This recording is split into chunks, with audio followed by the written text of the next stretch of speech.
दत्तवाड जिल्हा परिषद मतदारसंघात महाविकास आघाडीचे उमेदवार दीपाली पाटील आणि सामाजिक कार्यकर्ते उदय पाटील यांनी प्रचारात आघाडी घेतली आहे. सभा रॅलींपेक्षा थेट मतदारांच्या घरात जाऊन वैयक्तिक संवाद साधण्यावर त्यांनी भर दिल्याने जनतेत सकारात्मक वातावरण निर्माण झाले आहे. घोरवाड येथे आयोजित प्रचार फेरीत उदय पाटील यांनी आम्ही आज तुमच्या दारात मते मागण्यासाठी नाही तर तुमची सुखदुःखे जाणून घेण्यासाठी आलो आहोत. मतदारसंघातील रस्ते, पाणी, वीज आणि इतर कोणत्याही नागरी समस्या असोत त्या सोडवण्यासाठी आम्ही सदैव कटिबद्ध आहोत. हे केवळ निवडणुकीपुरते असलेले आश्वासन नसून हा आमचा शब्द आहे आणि दिलेला शब्द पूर्ण करण्यासाठी आम्ही रक्ताचे पाणी करू असे सांगितले. दीपाली पाटील यांच्या साधेपणा आणि संवेदनशील नेतृत्वामुळे महिला आणि ज्येष्ठ मतदारांचा विश्वास वाढला आहे.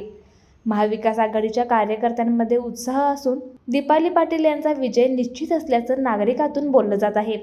लाईव्ह मराठीसाठी कुरुंदवाडहून कुलदीप कुंभार.